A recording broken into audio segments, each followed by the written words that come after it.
or permanently ending a nuclear weapons program in Iran. And that's exactly what we do. That's exactly what we asked to happen. We made a lot of great progress on other nuclear talks, and that leads me to the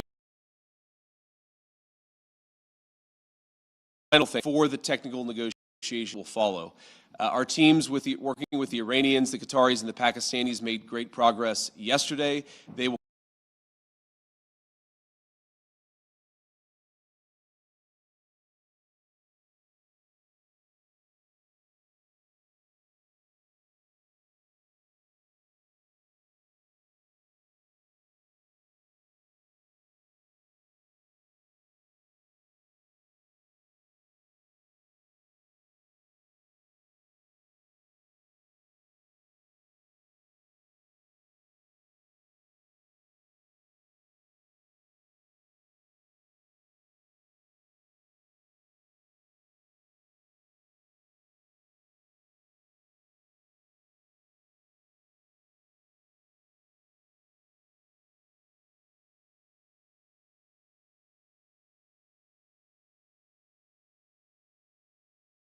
to work as we continue to make progress on nuclear talks, on the economic talks, as we continue to demine the straits and ensure that that flow of traffic continues to pick back up. A lot of progress.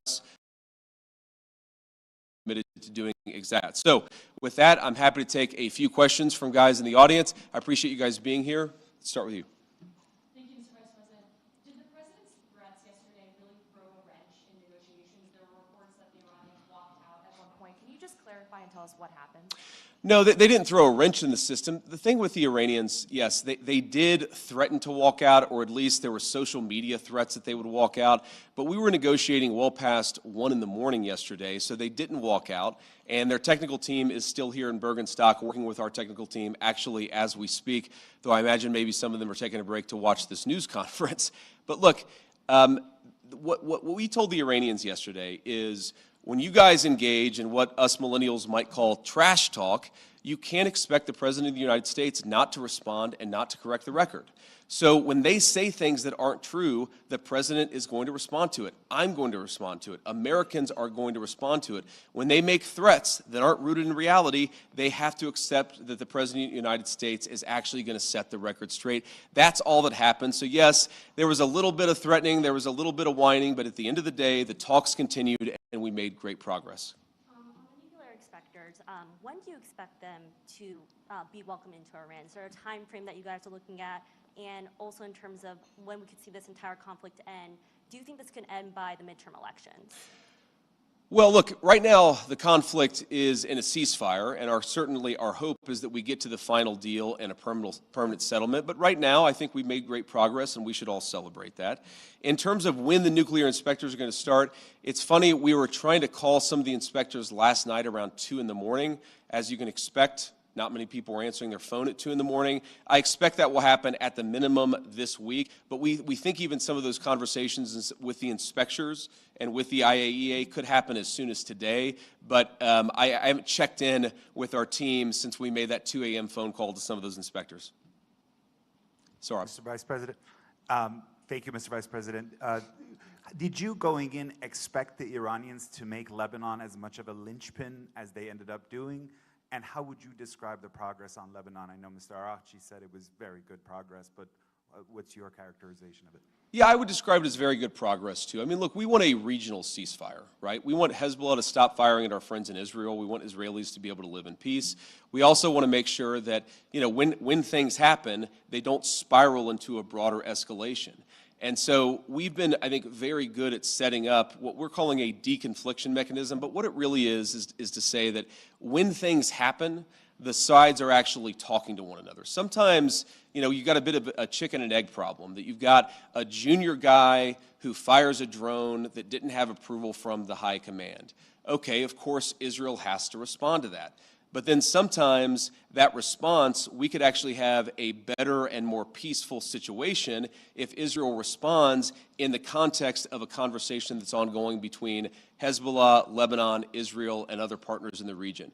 There really hasn't been a mechanism to have those discussions until basically around 4 p.m. yesterday, Bergenstock time, when we set that up. So what we're trying to do is to say, first of all, Israel and every other nation in the region has the right of self-defense, but we want to make sure that everybody has that right of self-defense in the background where we're talking about how to de-escalate these conflicts rather than spiraling out of control. Sometimes what will happen is that if the conflict spirals out of control, that's worse for everybody's self-defense and worse for everybody's security. So we've actually got the process in place to ensure that that escalation doesn't happen. Now, I will say you already see the fruits of that. Over the past 24 hours have probably been the most peaceful that we've seen the situation in Lebanon. The previous 24 hours were pretty good. Obviously, there was some shooting about 72 hours ago. So this is a work in progress, but what we've done is actually set up the operation so that we can ensure it doesn't spiral out of control in the future.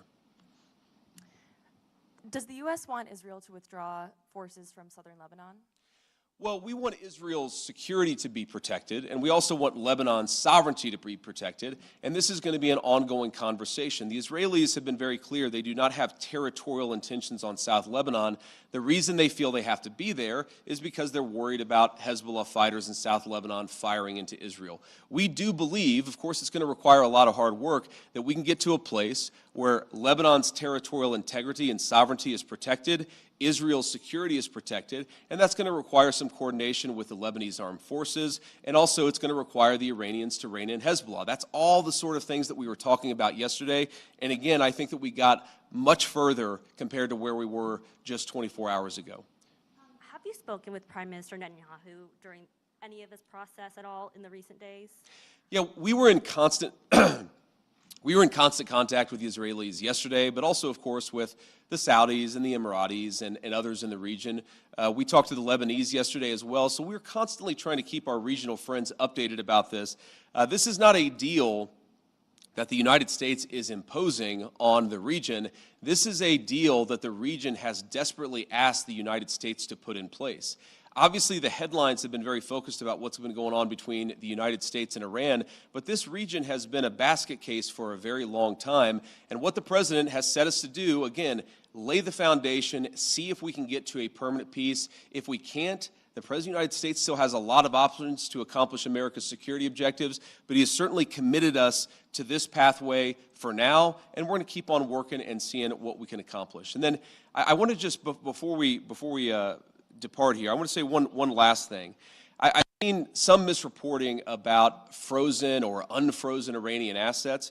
One of the other things that we wanted to do, and wasn't as high of a priority for us for obvious reasons, but we wanted to make sure that we set up a process where if we ever unfreeze Iranian assets, we can ensure that that money, that Iranian money, goes to help the people of Iran and not to fund terrorism. So Jared Kushner actually came up with a very interesting solution with the Qataris, where basically, again, if there is any frozen Iranian assets that are unfrozen, then we have approval over that process. The Qataris have approval over that process, and then the money would actually go to buy American soy, American corn, and American wheat for the benefit of the Iranian people. And as much as I see some of the press misreporting on this, and of course, buttressed by what the Iranians are saying, or not all Iranians, I want to be clear, there are a lot of Iranians who are telling the truth about what happened yesterday, but you see some social media reporting that gets this wrong.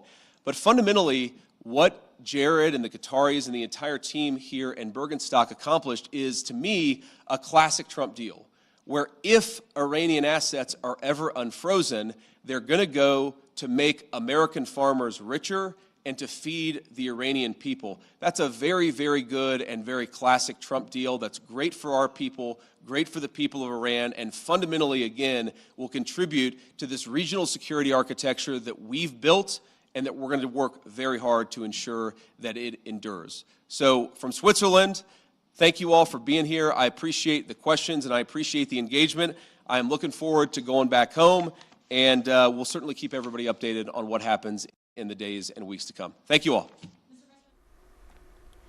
Switzerland Burgenstock में अमेरिकी नायब सदर JD veins news conference कर रहे थे, साथ साथ सहाफ़ियों के सवालों के जवाब भी दे रहे थे। उन्होंने कहा कि ईरान के साथ बहुत से मामलात पर पेशरफ्त हुई है, जौहरी मामलात पर भी बातचीत मुस्बत सम्त में बढ़ रही है आगे। मजीद कहा कि आपने हरमुज़ को मुकम्मल तौर पर खोल दिया गया है। टेक्निकल टीम्स जो हैं वो मुख्तलिफ उमूर पर काम कर रही हैं और टेक्निकल टीम्स के दरमियान मुज़ाकरात जारी रहेंगे।